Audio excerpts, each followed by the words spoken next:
বান্দারে, যদি দুশ্মন বেড়ে যায়, আত্মীয়র ভিতরে দুশ্মনের সৃষ্টি হয়ে যায়, রক্তের মানুষও যদি তোর সাথে জুলুম করে, বেঈমানি করে, মন ছোট করিস না। তোদের জীবনের প্রতিটা ক্ষণে কিভাবে মোকাবেলা করবি সেটা প্র্যাকটিক্যাল শিখে নেওয়ার জন্যই আমি প্রত্যেকটা নবীকে এক একটা মুসিবত দিয়ে তোদের জন্য শিক্ষার ব্যবস্থা করে দিয়েছি। সুবহান।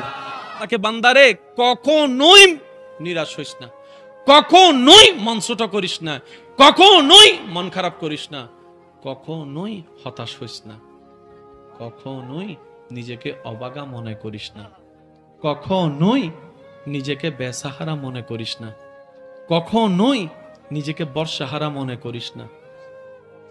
মির রাহমাতিল্লাহ, আমি আল্লাহর রহমত থেকে, আমি আল্লাহর রহমত থেকে, আমি আল্লাহর রহমত থেকে কখনোই নিজেকে এটা মনে করিস না যে আমি আল্লাহ তোকে ফেলে দিব। না রে বান্দা, না, আমি ফেলবো না। আমি চাই আমার প্রত্যেকটা বান্দা জান্নাতের মধ্যে যাক। আমি রব চাই আমার প্রত্যেকটা বান্দা জান্নাতের নিয়ামত গুলা নেক।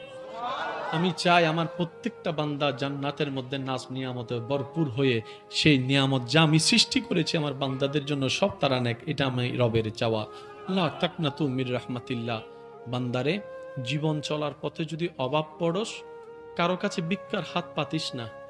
আমি রবের হুকুম আসা পর্যন্ত একটু অপেক্ষা করিস। আমি রবের হুকুম আসা পর্যন্ত একটা অপেক্ষা করিস। আমি শ্রদ্ধার সাথে বলছি, একটু মিলিয়ে দেখবেন প্রত্যেক জনের জীবনে হঠাৎ কিছু টাকার প্রয়োজন হয়েছিল, পকেটে টাকা ছিল না, কিন্তু সে কাজটা এখনো পর্যন্ত আটকে থাকে নাই। কোনো না কোনো ভাবে কিন্তু আল্লাহ আপনাকে ব্যবস্থা করে দিয়েছেন। সুবহানাল্লাহ। আল্লাহ কখনো কাউকে বেসাহারা রাখে না। আর যেখানে রহমাতুল্লিল আলামিন নবীর উম্মতের কথা আসে, সেখানে তো বেসাহারা কোনো প্রশ্নই আছে না, বেসাহারা কোনো শব্দই আসে না।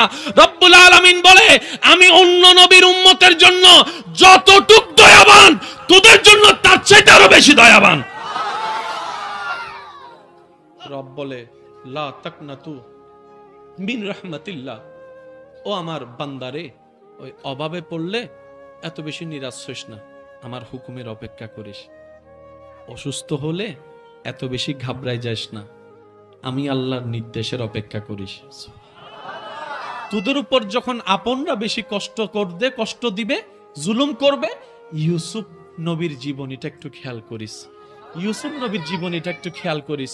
ওনার আপন রক্তের ভাইয়েরা কি পরিস্থিতি ওনাকে করেছিল যে কূপের মধ্যে ছোট বাচ্চাকে ফেলে দিয়েছে, কিন্তু আমি রব তাদের সে প্ল্যানিংটাকে নষ্ট করে দিয়ে, যারা ওনাকে কূপে ফেলে ধ্বংস করে